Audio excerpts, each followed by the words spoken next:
قرآن کہہ رہا ہے کہ سب سے زیادہ اسلام سے دشمنی کرنے والے غیر مسلموں میں یہودی ہیں. اسلام کی سب سے زیادہ دشمنی کن کے دلوں میں ہے؟ یہودیوں کے. والذین اشرکوا، اور پھر ان کے بعد دوسرے غیر مسلم جو مشرک ہیں.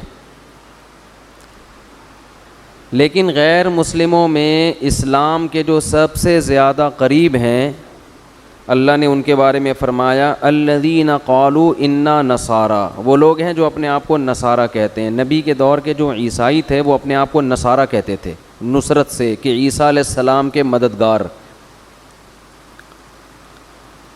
تو اس میں قرآن نے بتایا کہ اسلام کے سب سے قریب ترین مذہب جو ہے،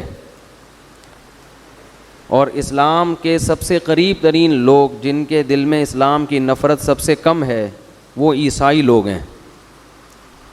اور یہ ایک حقیقت ہے کہ آج بھی دنیا میں سب سے زیادہ اسلام قبول کرنے والے جو غیر مسلم ہیں وہ کرسچن ہیں. عیسائی آپ کو ملیں گے. میں نے تو اپنی زندگی میں جتنے لوگ مسلمان ہوتے دیکھے نا، ان میں 90% عیسائیوں کو دیکھا ہے اسلام قبول کرتے ہوئے. اس کی وجہ کیا ہے؟ ایک وجہ تو قرآن نے یہاں بیان کی ہے، اور ایک اور وجہ جو ایک گراؤنڈ ریئلٹی ہے. ایک جو وجہ جو گراؤنڈ ریئلٹی ہے وہ یہ ہے کہ جس قوم میں سچے پیغمبروں کا انکار کم سے کم ہوگا اس کی نافرمانی کم ہے. عیسائی جو ہیں حضرت عیسیٰ پر ایمان لے کر آئے تھے، ان کی نبوت کے دلائل انہوں نے اپنی آنکھوں سے دیکھے اور ان کو نبی مانا، اور آپ سے پہلے بھی تمام پیغمبروں کو نبی مانا. جبکہ یہودیوں نے ایک سچے پیغمبر حضرت عیسیٰ کا انکار کیا. تو اتنا بڑا جرم کہ ان کا دل جو تھا وہ عیسائیوں کی نسبت زیادہ سخت ہو گیا. عیسائیوں نے ایک پیغمبر کا انکار کیا ہے، محمد صلی اللہ علیہ وسلم کا، اور یہودیوں نے حضرت عیسیٰ کا بھی انکار کیا. تو جو ڈبل مجرم ہوتا ہے اس کی توبہ کا امکان کم ہوتا ہے، جو سنگل مجرم ہوتا ہے اس کی توبہ کا امکان زیادہ ہے، اس کا جرم نسبتاً ہلکا ہے. اور جو باقی دنیا میں مشرکین ہیں وہ تو سرے سے پیغمبروں کے سلسلوں کو مانتے ہی نہیں ہیں. وہ مانتے ہی نہیں ہیں تو وہ ان کو تو پہلے یہ باور کرانا پڑتا ہے کہ اللہ نے پیغمبر دنیا میں بھیجے ہیں جن کی یہ لسٹ ہے. یہود و نصارہ تو پہلے سے سیٹ اپ کو مانتے ہیں. اب سوال پیدا ہوتا ہے اس لحاظ سے تو یہودیوں کو مشرکین کے بعد اسلام کا دشمن ہونا چاہیے، کیونکہ یہودی تو پیغمبروں کے سلسلوں کو مانتے ہیں. اور پریکٹیکل لائف میں اگر دیکھا جائے، یعنی پریکٹیکلی جو یہودیوں کا مذہب ہے وہ عملی طور پر اسلام کے آج بھی زیادہ قریب ہے. یہودی ذبح کر کے کھاتے ہیں. جو مذہبی یہودی ہیں وہ سور کا گوشت نہیں کھاتے، وہ نماز بھی پڑھتے ہیں، وہ وضو بھی کرتے ہیں. نیٹ پہ دیکھ لیں آپ، یہودیوں کے وضو نظر آئے گا آپ کو. تو پھر تو یہودیوں کو چلو عیسائیوں کی نسبت قریب نہیں ہوتے، کم از کم ہندوؤں اور دوسری قوموں کی نسبت اسلام کے زیادہ قریب ہونا چاہیے تھا، یعنی محبت کے اعتبار سے. لیکن وہ سب سے دور اس لیے ہیں کہ اسلام نے ان کی چودراہٹ کو ختم کیا ہے آ کے. کیونکہ ان کا اپنے بارے میں خیال یہ تھا کہ ہمارے اندر اتنے بڑے بڑے پیغمبر، موسیٰ کلیم اللہ، داؤد علیہ السلام، سلیمان علیہ السلام، یہ سارے ہمارے ہیں، اور بیت المقدس ہمارا قبلہ تھا، یہ ہمارے کنٹرول میں تھا، یہاں ہماری خلافت قائم ہوئی تھی. تو ہم ایک امی نبی پر کیسے ایمان لے آئیں؟ تو اس جیلسی کی وجہ سے، حسد کی وجہ سے وہ اسلام کے سب سے بڑے دشمن ہیں. باقیوں کی تو دنیا پہ حکومتیں ہوئی نہیں ہیں نا اتنے بڑے پیمانے پر. دنیا پہ راج آسمانی مذہبوں نے کیا، یاد رکھو. دنیا میں جو خلافتیں بڑی بڑی قائم ہوئی ہیں نا وہ کن کی؟ جو مذہب کو فالو کرنے والے لوگ تھے. اور یہ ایتھیس کتنے بڑے ہٹ دھرم ہیں، یہ کہتے ہیں عیسیٰ موسیٰ نام کی کوئی شخصیت دنیا میں گزری ہے ہی نہیں. یہ اتنا بڑا جھوٹ ہے نا کہ جن کے فالوورز آج بھی دنیا میں سب سے زیادہ ہیں ان شخصیتوں کا ہی سرے سے انکار کر دینا، یہ ضد اور ہٹ دھرمی ہے. تو اسلام کے سب سے زیادہ قریب کون ہے؟ عیسائی. ایک وجہ تو میں نے بتائی کہ ان کا جرم نسبتاً کم ہے. دوسری بات یہ کہ کچھ چیزیں ان کی مذہب کا حصہ ہیں جن کی وجہ سے ان میں تکبر دوسروں کی نسبت کم ہے. انسان حق کا انکار کرتا ہے تکبر کی وجہ سے، بڑائی کی وجہ سے. ہم چما دیگرے نیست، مجھ جیسا کوئی نہیں ہے، میں کیوں دوسرے کو مانوں. تو اللہ فرماتے ہیں ان میں ضد اور ہر دھرمی کا جو ریشو ہے دوسری قوموں کی نسبت کم ہے. ذالک بأن منہم قسیسین ورہبانا وانہم لا یستکبرون. وجہ کیا ہے؟ ان کے مذہب میں رہبانیت تھی، دنیا سے بے رغبتی، دنیا کی لالچ، دنیا، پیسہ، دولت، اس سے دور. یہاں تک کہ جو پادری ہوتے تھے، جو اصل راہب، وہ جنگلوں میں جا کے اللہ کی عبادت کیا کرتے تھے. اور دنیا کی محبت جو ہے وہ ہر برائی کی جڑ ہے. ہر برائی کی جڑ کیا ہے؟ تو جس کے مذہب ہی ہو دنیا سے بے رغبتی. حتیٰ کہ عیسائی مذہب میں شادی بھی کوئی اچھا کام نہیں ہے. کہتے ہیں بغیر نکاح کے زندگی گزار سکتے ہو، عورت سے دور، پاک دامن، تمیز سے، اچھے بچوں کی طرح، یہ زیادہ اچھا ہے. تو وہ کہتے ہیں یہ شادی بھی کیا ہے؟ عیاشی. یہ ان کے مذہب میں اصل میں تھا نہیں، بعد میں انہوں نے ڈال دیا ہے. لیکن بہرحال اس کی بیس تو یہ تھی نا کہ عیش و عشرت سے دور رہنا ہے.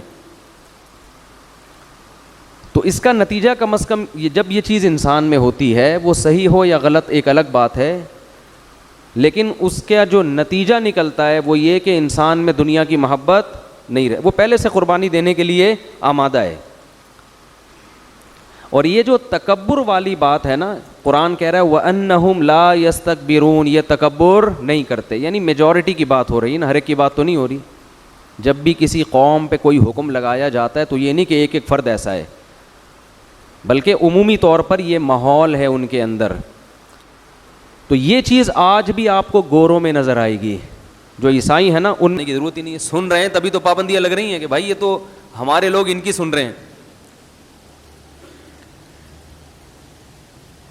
تو بہت نرم انداز سے، بہت محبت کے ساتھ ان کو سمجھایا جاتا، اسلام کا تعارف کروایا جاتا کہ بھئی ہمارے تمہارے درمیان قدر مشترک کیا ہے. سکھوں کو بتایا جاتا کہ تم بھی اصل میں ایک خدا کے ماننے والے ہو، ہم بھی ایک کے ماننے والے ہیں.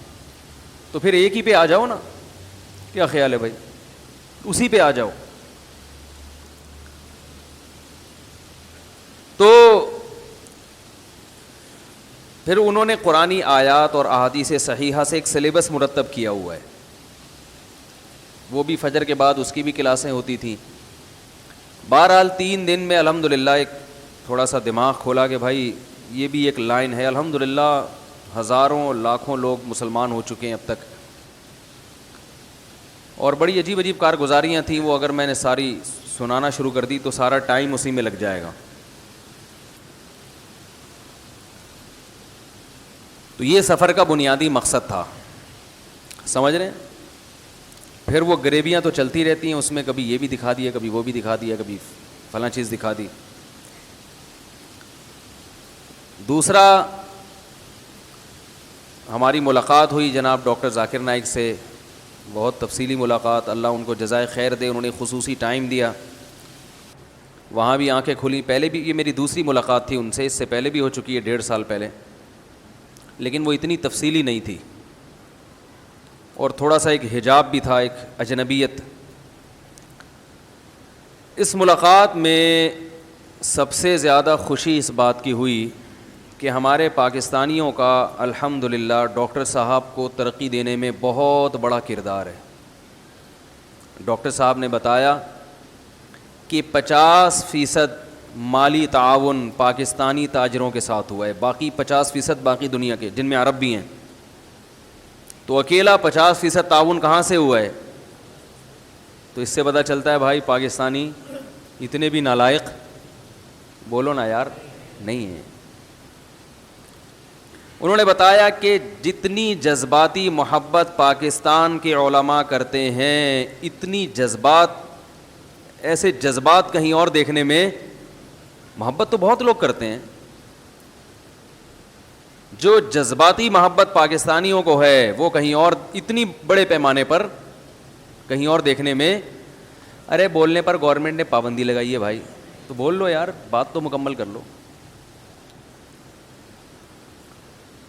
تو یہ بڑا اچھا امیج.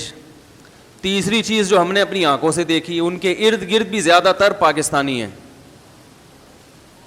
اردو بولنے والے. اردو سے مراد پورے پاکستان میں, چاہے وہ پنجاب سے ہوں, کے پی کے سے ہوں, لیکن وہاں جا کے تو سبھی اردو ہی بولتے ہیں نا. یہ بھی ایک بڑی اچھی بات ہے. تو اور کراچی کے بھی ہیں اسپیشل, یہیں کے کراچی کے خاص.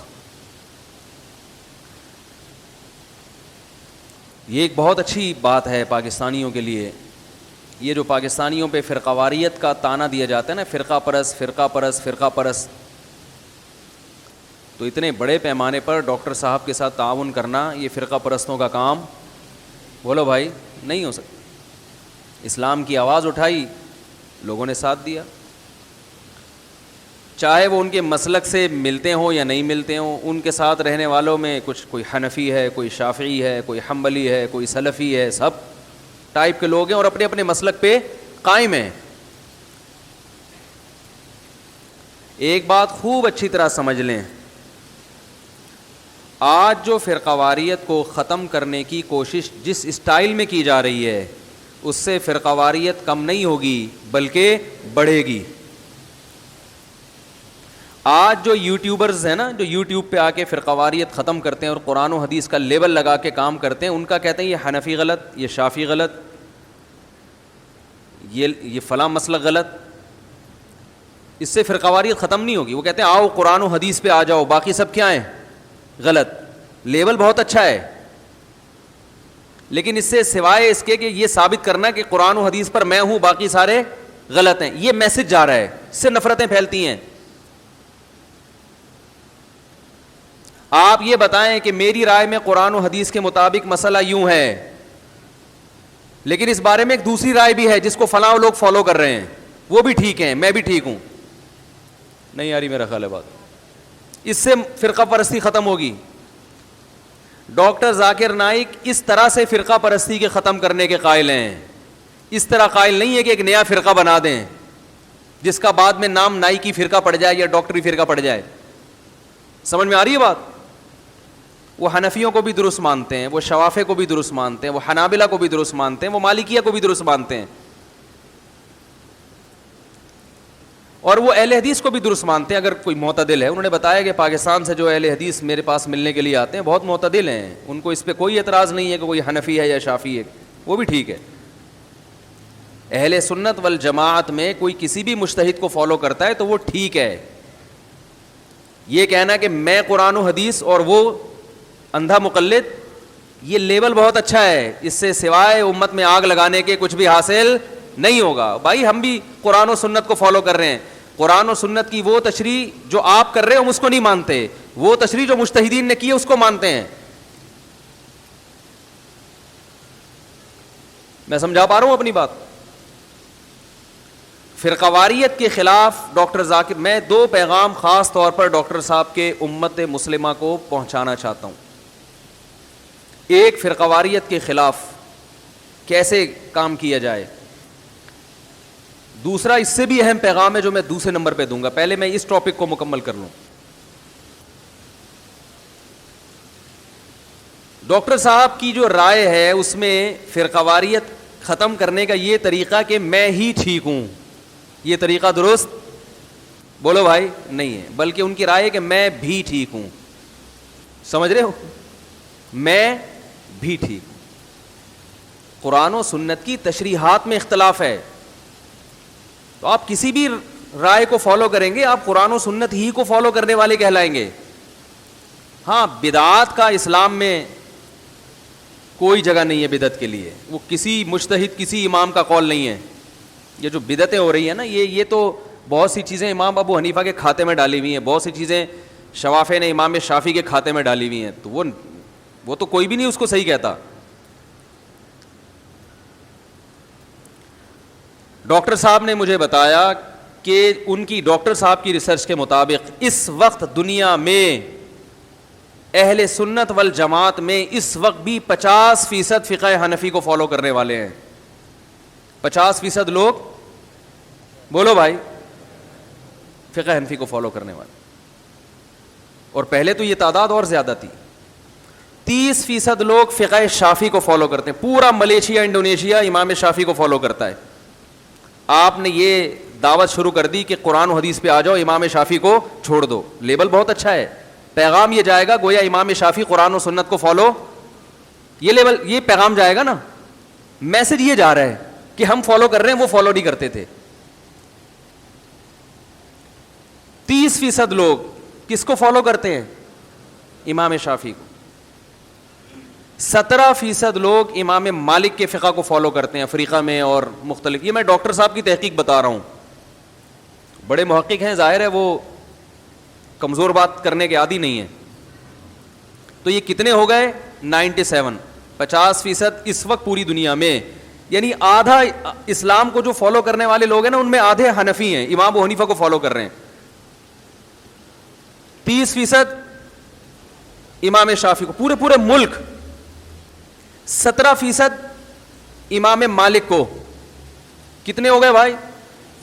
97 ہو گئے کہ نہیں ہو گئے؟ 2% فقہ حنبلی کو جو سعودی عرب میں ہے. 2% پوری امت کے وہ کتنے ہیں؟ 2%.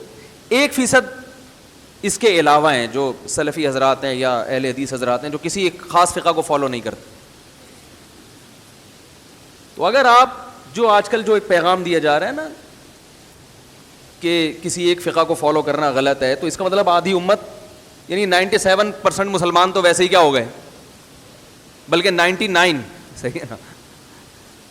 پہلے ہی یہ میں اپنا تبصرہ کر رہا ہوں, یہ ڈاکٹر صاحب کے الفاظ نہیں, انہوں نے کی تو رپورٹ جو پیش کی وہ بتائی میں نے آپ کو. اب یہ میں اپنا تبصرہ کر رہا ہوں کہ آپ نے جب یہ لیبل لگا دیا کہ ہم ہی قرآن و سنت کو فالو کر رہے ہیں اور یہ جو کسی امام کو فالو کر رہا ہے یہ اندھا مقلد ہے یا یہ غلط کر رہا ہے, تو اس کا مطلب یہ ہوا کہ 99% مسلمان وہ گئے جہنم میں. ویسے ہی دنیا میں تقریباً 5 ارب سے اوپر کچھ آبادی ہے, تو 4 ارب تو ویسے ہی غیر مسلم ہیں. اچھا, ان میں شیعہ حضرات کو انہوں نے شامل نہیں کیا, وہ نکال کے اہل سنت والجماعت کی بات کر رہا ہوں میں, اہل سنت والجماعت. تو اگر اوور آل سب کو شامل کیا جائے, یعنی ان کی رائے یہ تھی کہ وہ لوگ جو قرآن اور حدیث کو حجت سمجھتے ہیں, ان کے نزدیک قرآن حدیث اور صحابہ, شیعہ حضرات کیونکہ صحابہ کو حجت نہیں سمجھتے اس لیے اس تحقیق میں انہوں نے ان کو شامل نہیں کیا. تو اب آپ مجھے ایک بات بتاؤ, جو قرآن حدیث اور صحابہ کو حجت سمجھتے ہیں ان میں 99% کو آپ نے کہاں کر دیا؟ بولو بھائی, جہنم میں. تو 1%, اور ویسے ہی دنیا کی اکثر آبادی کیا ہے؟ 4 ارب تو غیر مسلم ہیں. تو جنت میں 2-4 آدمیوں کے علاوہ جانے والا کیا خیال ہے؟ ہم تو ان 1% کو بھی اہل سنت میں شامل کرتے ہیں. ہم تو کہتے ہیں وہ جو 1% ہے وہ بھی اگر قرآن و حدیث کو فالو کر رہے ہیں, مقصد تو قرآن و سنت ہی ہے نا.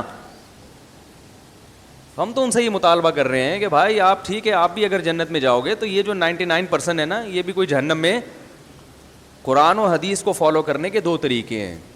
ایک یہ کہ آپ اپنی رائے پر اعتماد کریں, ایک یہ کہ آپ کہیں کہ میں جاہل ہوں, میں اس مجتہد کی رائے کو فالو کروں گا جو تابعین تبع تابعین کے دور میں سے تھے اور ان کی عقل و فراست ہم سے زیادہ, انہوں نے صحابہ تابعین تبع تابعین کو نمازیں پڑھتے ہوئے دیکھا ہے, وہ حدیث کی سند کی تحقیق آج کی نسبت ہم سے اچھی کر سکتے تھے. اس وقت تو سندیں 1-2 راویوں کے بعد نبی تک پہنچ جاتی تھی, وہ حدیث کو ہم سے زیادہ جانتے تھے.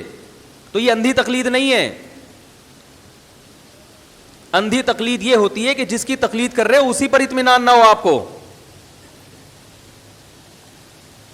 دیکھو, ایک آدمی اپنے باپ کی وجہ سے اگر مسلمان ہے, اپنے باپ کے دین پہ چلتا ہے اس لیے کہ اس کے والد کیا تھے؟ مسلم, اور ایک آدمی اپنے باپ کی وجہ سے غیر مسلم ہے اس لیے کہ اس کے والد کیا تھے؟ غیر مسلم. تو ان میں اندھا مقلد کون ہے؟ کہ باپ کے صحیح ہونے کی دلیل نہیں ہے پھر بھی باپ کو فالو کر رہا ہے. جہاں باپ کے صحیح ہونے کی دلیل ہو وہاں باپ کو فالو کرنا یہ اندھی تقلید بولو بھائی نہیں ہے. یہ میرا بھی ٹاپک نہیں ہے, یہاں کدھر سے بات چلی گئی. تو ڈاکٹر صاحب نے بتایا کہ 50% فقہ حنفی کو فالو کرتے ہیں, 30% فقہ شافعی کو فالو کرتے ہیں, 17% فقہ مالکی کو, 2% فقہ حنبلی کو, 1% پھر باقی لوگ ہیں. اور اس میں ایک اہم بات یہ کہ ایک اور بات ڈاکٹر صاحب نے بتائی کہ انسان جیسے جیسے اسٹڈی کرتا ہے, مطالعہ کرتا ہے, اس کا علم وسیع ہوتا ہے. انہوں نے کہا جو 10-15 سال پہلے میری رائے تھی وہ 2 سال پہلے نہیں تھی, اور جو 2 سال پہلے تھی وہ اب نہیں ہے. انہوں نے کہا کہ میں ان چاروں فقہ کے اصول کا مطالعہ کر رہا ہوں کہ یہ لوگ قرآن و حدیث سے مسائل استنباط کرتے کیسے ہیں, ہر ایک کے اصول کیا ہیں. تو انہوں نے بتایا کہ ان اصولوں میں اختلاف ہونے کی وجہ سے آگے مسائل میں اختلاف ہوتا ہے. سمجھ رہے ہیں, اصول کو سمجھنے کی ضرورت ہے. تو انہوں نے بتایا کہ سب ائمہ کے نزدیک, چاروں اماموں کے نزدیک دلیل سب سے پہلے قرآن ہے, اس میں سب کا اتفاق ہے. اس کے بعد چاروں کے نزدیک خبر متواتر, وہ حدیث جو متواتر ہو, اس میں بھی سب کا اتفاق ہے. انہوں نے کہا اس کے بعد حدیث خبر واحد, صحیح حدیث ہو مگر وہ متواتر نہ ہو. یہاں حنفیہ اور شوافیہ کا آپس میں اختلاف ہوتا ہے کہ امام ابو حنیفہ رحمہم اللہ تعالی قرآن اور حدیث متواتر کو پہلے لیتے ہیں اور خبر واحد کو رد کر دیتے ہیں, جبکہ شافعی یا حنبلی مسلک والے لوگ وہ یہاں خبر واحد کو لیتے ہیں. بات آ رہی ہے سمجھ میں؟ اب بہت ساری حدیثیں صحیح ہوتی ہیں, امام حنیفہ نے نہیں لی کیونکہ وہ متواتر کے اگینسٹ جا رہی ہوتی ہیں. تو اس میں ایک عام آدمی بدگمان ہوتا ہے امام ابو حنیفہ سے کہ انہوں نے صحیح حدیث کو چھوڑ دیا, حالانکہ وہ چھوڑا اس سے زیادہ صحیح کی وجہ سے ہے. اس پر تو میں کئی مرتبہ بیانات کر چکا ہوں, اس کی میں کئی مثالیں دے چکا ہوں. تو میں یہ سمجھتا ہوں کہ فرقہ واریت ختم کرنے کا یہ والا جو طریقہ جو ڈاکٹر صاحب نے اختیار کیا نا, یہ پائیدار ہے. کیا خیال ہے؟ سمجھ رہے ہیں کہ صرف میں ٹھیک نہیں ہوں, میں بھی ہوں. اصول مختلف ہے نا. اب ان میں کون سا اصول صحیح ہے کون سا غلط, اس بارے میں قرآن و حدیث خاموش ہے. لیکن ہر ایک کا اجتہاد ہے, ہر ایک کا اپنا ایک طریقہ ہے. علامہ ابن تیمیہ رحمہ اللہ تعالیٰ کی کتاب ہے رفع الملام عن ائمۃ الاعلام. ملام کہتے ہیں ملامت کو, رفع کا معنی دور کرنا. جو بڑے بڑے ائمہ ہیں ان سے ملامت کو دور کیا انہوں نے, کہ ان پر جو الزامات لگتے ہیں نا, فلاں نے فلاں حدیث کو نہیں لیا, فلاں نے بخاری کی فلاں حدیث پہ رد کر دیا, اس کو نہیں مانا. تو انہوں نے ایک کتاب لکھی ہے کہ ہر ایک کا استدلال کا یعنی دلیل سے مسئلہ نکالنے کا اپنا طریقہ ہوتا ہے. تو وہ طریقہ عوام کو معلوم نہیں ہوتا. امام مالک تو اہل مدینہ کے عمل کو حجت مانتے ہیں. امام مالک موطا میں حدیث لے کر آئیں گے مگر فتویٰ اس کے خلاف دیتے ہیں. کیوں خلاف دیتے ہیں؟ وجہ اس کی وہ کہہ رہے ہیں اہل مدینہ کا عمل اس کے خلاف. وہ کہتے ہیں یہ کیسے ممکن ہے کہ اہل مدینہ جو جنہوں نے نبی کے آخری عمل کو دیکھا وہ ایک غلط چیز کو فالو کر لیں. کہتے ہیں یہ نبی کا جو عمل اہل مدینہ کے عمل سے پہنچا ہے وہ زیادہ ہمارے لیے قابل قبول ہے. میں مدینہ میں تھا تو ایک مولانا صاحب وہاں اردو میں بیان کر رہے تھے. وہاں بھی جو اردو میں بیانات ہوتے ہیں نا وہ ماشاءاللہ فرقہ واریت دبا کے بھری ہوئی ہوتی ہے اس میں. تو کسی نے ان سے پوچھا کہ ہاتھ چھوڑ کے نماز پڑھنا, مسجد نبی کی بات کر رہا ہوں. تو محترم نے جواب دیا, اچھا اس نے لکھا امام مالک کا یہ مذہب ہے. انہوں نے جواب دیا کہ ہم حدیث کو فالو کریں گے. امام مالک نے جو یہ لکھا ہے ہاتھ چھوڑ کے نماز پڑھنا, یہ قرآن و سنت کے خلاف ہے. میں نے کہا دیکھو یہ مسجد نبوی میں 15ویں صدی میں بیٹھ کر کیسی بات کر رہا ہے یہ آدمی. یعنی ایک جو میسج جائے گا نا عامی آدمی کے, وہ میسج یہ جائے گا کہ 15ویں صدی میں وہ انڈیا کے تھے وہ مولانا صاحب, کہ انڈیا کا ایک اردو اسپیکنگ عالم, اس کا علم امام مالک سے بولو بھائی زیادہ ہے. امام مالک اسی مسجد نبوی میں بیٹھ کے درس دیا کرتے تھے.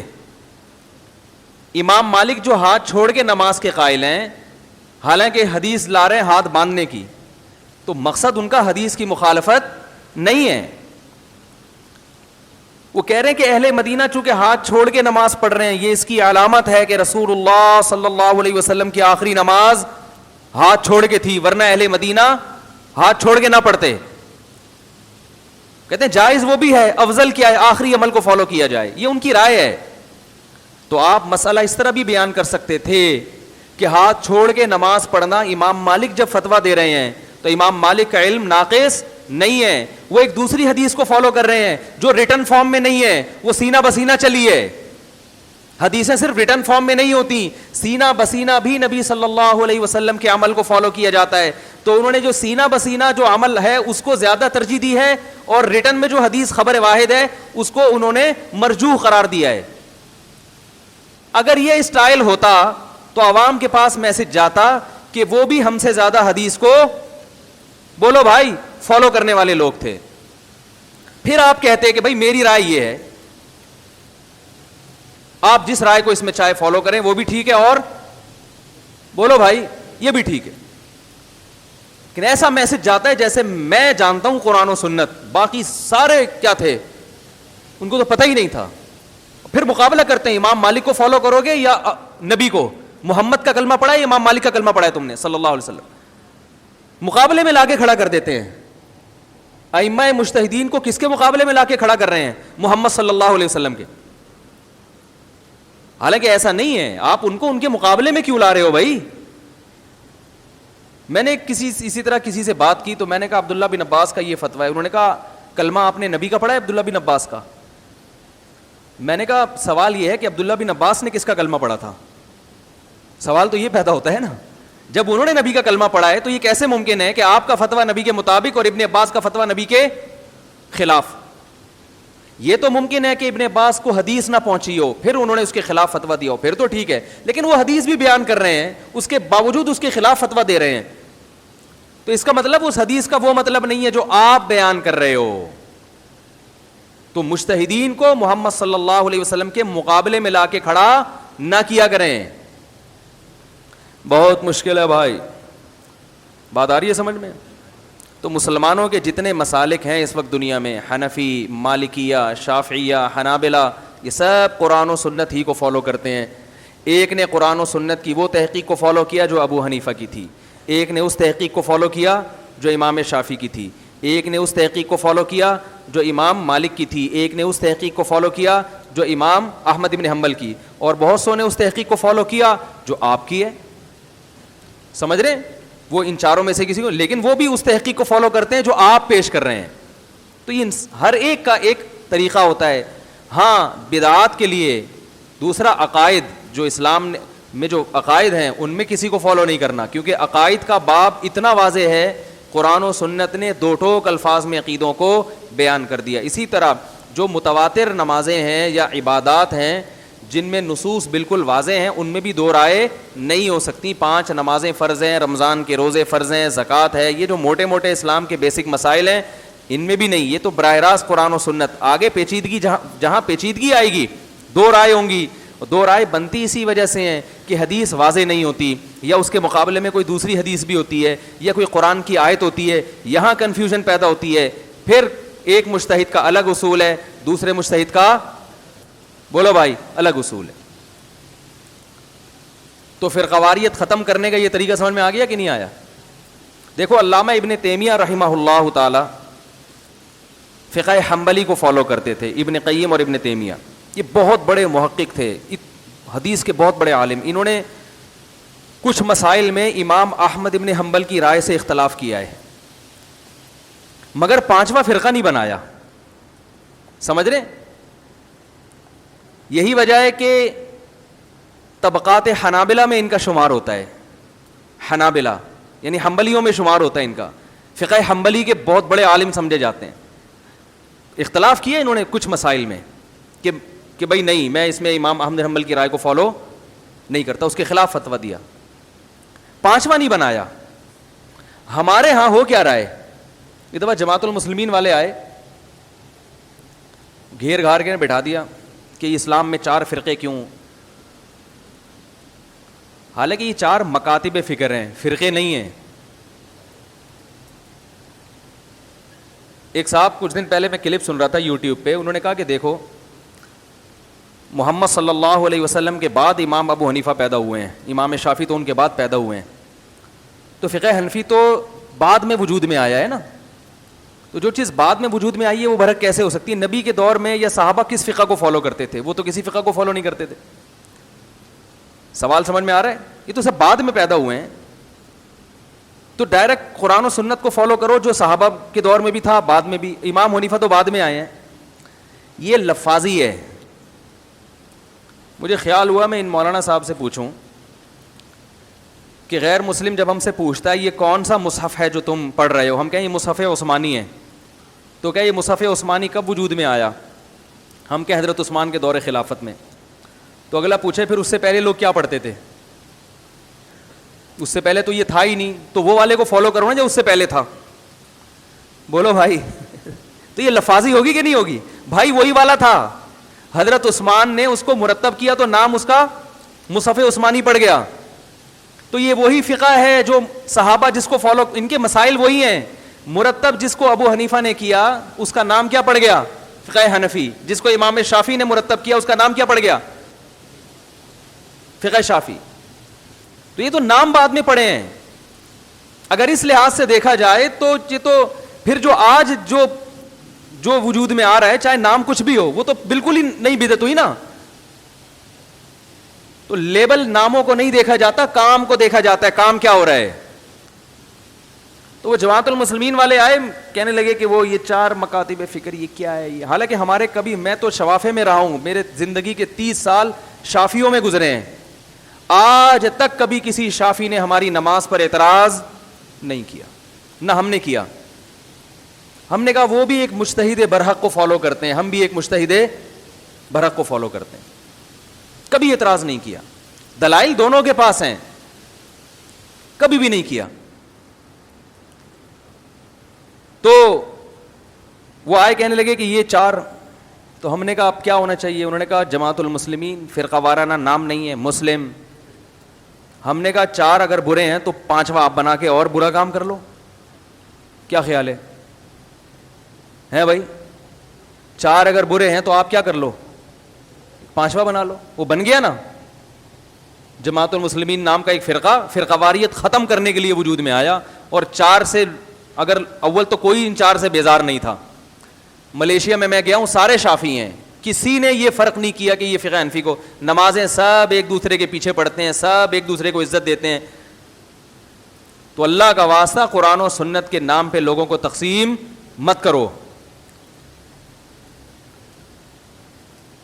تو وہ 5واں بنا لیا انہوں نے جماعت المسلمین نے. تو میں نے ان سے کہا، وہ کہنے تقلید 4 صدی کی بدعت ہے. تو میں نے کہا یہ جو آپ کا فرقہ ہے یہ 15ویں صدی کی بدعت ہے. ٹھیک ہے نا. اس سے پہلے اس فرقے کے نام کا کوئی فرقہ، بولو بھائی، نہیں تھا. کوئی فرقہ. یہ تو آپ نے ہمارے سامنے جات کے. اور اب جماعت المسلمین پارٹ 1 بھی ہو گیا، پارٹ 2 بھی، اور سنا ہے پارٹ 3 بھی آ گیا ہے. یہی ہوتا ہے، توڑتے چلے جاؤ امت کو. اور یہ 4 مکاتب فکر تو ایک دوسرے کے لیے ایک لچک رکھتے ہیں. جو 5واں بنا ہے وہ تو اپنے سوا کسی کو انسان سمجھنے کے لائق ہی نہیں سمجھتا. سمجھتے ہیں ہم ہی ہیں. تو یہ یوٹیوب پہ جو فرقواریت پھیل رہی ہے نا، اور قرآن و سنت کے لیبل پہ لگا کے لوگوں کو الو بنایا جا رہا ہے، اس سے قطعاً متاثر ہونے کی ضرورت، بولو بھائی، نہیں ہے. ہاں 2 چیزوں کو فوکس لازمی کرو. ایک عقیدہ، سمجھ رہے ہیں، عقیدے میں پیچیدگیوں میں مت جاؤ، موٹے موٹے عقائد جو قرآن و سنت نے بیان کیے بس. دوسرا بدعت کو قریب نہ. یہ مسائل تو صحابہ میں رفع الیدین کرنے والے بھی تھے، رفع الیدین نہ کرنے والے بھی. امام بخاری کے شاگرد امام ترمذی کیا کہتے ہیں؟ رفع الیدین نہ کرنے کا ذکر کر کہتے ہیں وہ بھی یقول غیر واحد من اہل العلم من اصحاب النبی. بہت سارے صحابہ کا یہی مذہب ہے. اور رفع الیدین کرنے کا بھی انہوں نے ذکر کیا کہ وہ بھی مذہب ہے. تو یہ صحابہ جو نبی کو نمازیں پڑھ کے دیکھتے تھے وہ کیسے چھوڑ سکتے تھے ایک سنت؟ اگر وہ ان کی رائے یہ تھی کہ نہ کرنا افضل ہے. لیکن دونوں چلی آ رہی ہیں ہمیشہ سے، دونوں ٹھیک ہیں. تو یہ جو نفرتوں کا ماحول پھیلایا جا رہا ہے یہ ماحول درست نہیں ہے. تو ہر ایک کے ایک اصول ہوتے ہیں, کچھ ضابطے ہوتے ہیں, ان اصولوں کی روشنی میں ہر ایک کا فقہ مدون ہوا ہے. تو بات کہاں سے کہاں چلی گئی. تو ڈاکٹر صاحب کا جو ذہن ہے, جو سوچ ہے, وہ یہ ہے کہ امت کو اس پہ لایا جائے کہ میں بھی ٹھیک ہوں اور بولو بھائی وہ بھی ٹھیک ہے. اور ڈاکٹر صاحب نے بھی کوئی پانچواں فرقہ, بعض لوگ کہتے ہیں ہم تو ہمارا تو کوئی نام نہیں ہے, ہم تو کیا کر رہے ہیں کہ جو جس کا امام کا جو قول قرآن و حدیث کے مطابق ملے گا ہم اس کو لے لیں گے. یہ بھی ایک بڑی اہم بات کی جاتی ہے کہ جو قول ہمیں ان کے مطابق لگے گا اس کو لے لیں گے, جو مخالف لگے گا اس کو چھوڑ دیں گے. اصل بات یہ ہے کہ جو اجماعی مسائل ہیں نا ان میں تو میں نے بتایا کہ کوئی مسلک نہیں ہے. بات یہ کہ یہ جو آپ کہتے ہو نا مجھے وہ قول لگے گا, آپ کے لگنے کا اعتبار نہیں ہے, یہاں سے آ کے مسئلہ شروع ہوتا ہے. آپ کو لگ رہا ہے حالانکہ آپ جاہل ہو, سمجھ رہے ہو, حالانکہ آپ بالکل کیا ہو, آپ کے لگنے کا اعتبار نہیں ہے.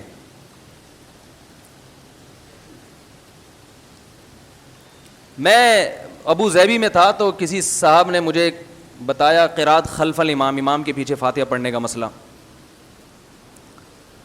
ہم تو اس کے بھی قائل ہیں بھائی, اگر کوئی امام شافعی کو فالو کرتا ہے, وہ امام کے پیچھے فاتحہ پڑھتا ہے, ملیشیا میں سب پڑھتے ہیں, تو ہم ان کی نمازوں کو بھی غلط نہیں کہتے, لیکن ہم کہتے ہیں دوسری رائے بھی ہے,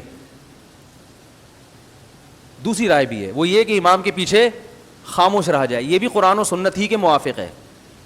اب اگر آپ کو ایک رائے صحیح لگ رہی ہے, دوسری بالکل غلط لگ رہی ہے, تو یہ آپ کی جہالت ہے, یہ آپ کی کم علمی ہے کہ آپ ایک کی دلیل کو جانتے ہو, دوسرے کی دلیل نہ صرف یہ کہ جانتے نہیں ہو, سمجھنے کے لیے تیار ہی نہیں ہو, نہ اس مجتہد کے اصول سے واقف ہو آپ کہ اس کا اصول کیا ہے قرآن و سنت سے مسائل نکالنے کا. ابو ظبی میں تھا تو ایک صاحب تھے, ان کو بیچارے اسی چکر میں نا پھنس گئے تھے. اب انہوں نے 30-35 سال تو نماز پڑھی امام کے پیچھے خاموش کھڑے ہو کر. اب کوئی ان کو مل گیا, وہ بار بار یہی فاتحہ پڑھو فاتحہ پڑھو فاتحہ پڑھو. چھوڑ دو بھائی اس کو اپنے حال پہ یار, کچھ اور کاموں میں لگاؤ, زنا کے خلاف, بے حیائی کے خلاف, یا مسجدوں کو نمازی ہوں کہ بھئی نمازی بنانے کی فکر کرتے ہیں, چاہے جس طرح سے بھی پڑھ لے, لیکن چلو نہیں جی اس طرح سے تو ہوتی نہیں ہے جس طرح سے تم پڑھ رہے ہو. تو انہوں نے مجھے پرچی لکھ کے دی, میں بہت بیزار آ گیا ہوں, میری 30-35 سال کی نمازیں ہوئی ہیں کہ نہیں ہوئی ہیں, آئندہ کیا کروں, کوئی حدیث ہے. تو میں نے وہیں بیٹھے بیٹھے مجھے حدیث یاد آ گئی. میں نے کہا رسول اللہ صلی اللہ علیہ وسلم نے ارشاد فرمایا انما جعل الامام لیتم بہ, صحیح مسلم کی حدیث ہے, امام کو امام اس لیے بنایا جاتا ہے کہ اس کی اقتدا کی جائے. فَإِذَا كَبَّرَ فَكَبِّرُوا, جب تکبیر کہے تو تکبیر کہو. وَإِذَا قَرَأَ فَأَنصِتُوا, جب قراءت شروع کرے تو خاموش ہو جاؤ. وَإِذَا قَالَ وَلَا الضَّالِّينَ, جب وَلَا الضَّالِّينَ کہے تو آمین کہو. وَإِذَا رَكَعَ فَارْكَعُوا, جب رکوع کرے تو رکوع کر لو. میں نے کہا دیکھو اس حدیث میں بتایا جا رہا ہے امام نے کیا کرنا ہے اور مقتدی نے کیا کرنا ہے, دونوں کے الگ الگ وظیفے. اس میں کہیں بھی نہیں ہے کہ اذا جب وہ فاتحہ پڑھے تو تم بھی کیا پڑھو, اگرچہ دوسری حدیث بھی ہے اس کے مخالف, لیکن یہ بھی تو ہے نا, صرف وہی والی نظر آ رہی ہے, یہ والی نہیں آ رہی. اس کا مطلب آپ مسلک پرست ہو, ہم تو بڑا ظرف کر کے کہہ رہے ہیں وہ بھی ٹھیک یہ بھی ٹھیک, لیکن آپ کا ظرف چھوٹا ہے. آپ فرقہ پرست ہو کہ یہی ٹھیک وہ والی بالکل بھی ٹھیک نہیں ہے. تو وہ بیچارہ پٹھان لڑکا تھا, سیدھا وہ حیران ہو گیا, کہہ رہے یار ایسا بھی ہے. کہہ رہے وہ جو حدیث آتا ہے کہ من لم یقرأ بفاتحۃ الکتاب لا صلاۃ لہ, جو فاتحہ نہیں پڑھتا اس کی نماز نہیں ہوتی. میں نے کہا یہ امام کے بارے میں ہے یا منفرد کے بارے میں ہے, کیونکہ جو مقتدی ہے نا, جب امام نے فاتحہ پڑھی تو گویا مقتدی نے پڑھ لی ہے, تو اس کو نہ پڑھنے والا کہہ ہی نہیں سکتے. کہہ رہے یہ کیسے ممکن ہے, یہ تو آپ عقل سے کہہ رہے ہیں. میں نے کہا حدیث میں آتا ہے, پوری حدیث صحیح ہے, مسلم کی ہے. من لم یقرأ بفاتحۃ الکتاب فصاعدا, جو سورہ فاتحہ پلس آگے قرات نہیں کرتا اس کی نماز نہیں ہوتی. یہ بھی مسلم کی حدیث ہے. سمجھ میں آ رہی ہے بات. حدیث میں آتا ہے جو سورہ فاتحہ نہیں پڑھتا اور آگے قرات نہیں کرتا. تو میں نے کہا کیا امام کے پیچھے آپ سورہ فاتحہ کے علاوہ قرات کرتے ہو؟ کہنے لگے اس کا تو کوئی بھی قائل نہیں ہے. میں نے کہا اس سے پتہ چلتا ہے کہ جیسے یہاں آ رہا ہے نا کہ فاتحہ پلس قرات ضروری ہے, تو اس سے مراد امام اور منفرد. تو جس حدیث میں فاتحہ کا ہے اس سے بھی مراد کیا ہے, امام یا منفرد. مقتدی کی خود بخود ہو رہی ہے. اور اس پر واضح حدیث ہے, رسول اللہ صلی اللہ علیہ وسلم نے ارشاد فرمایا من کان لہ امام فقراءۃ الامام لہ قراءۃ, جس شخص کا کوئی امام ہو تو امام کی قراءت مقتدی کے لیے کافی ہے. اس حدیث کو ناصر الالبانی رحمہ اللہ نے صحیح قرار دیا ہے. سمجھ میں آ رہی ہے بات کہ نہیں آ رہی ہے؟ تو میں نہیں کہہ رہا کہ دوسری طرف دلیل نہیں ہے، لیکن یہ بھی بہت جاندار دلائل ہیں جس کے آپ سننے کو گوارا نہیں کرتے آپ. اور آج کل ایک مارکیٹ میں چیز بہت کہ اپنے مخالف کے جب حدیث آئے نا فوراً ضعیف ہونے کا ٹھپا لگا دو اس پہ، ضعیف. یہ بڑا بہترین حربہ ہے، ضعیف. اگلا ویسے ہی نفسیاتی طور پر ایک امپریشن پڑ جاتا ہے کہ یار کچھ تو دال میں کالا کالا ہے. سمجھ رہے ہیں؟ فرقہ پرست ہم جب ہوتے جب ہم کہتے ہیں یہی ٹھیک ہے، اور دنیا میں جو حنفی مسلک کو فالو نہیں کرتا وہ جہنم میں جائے گا، وہ غلط ہے.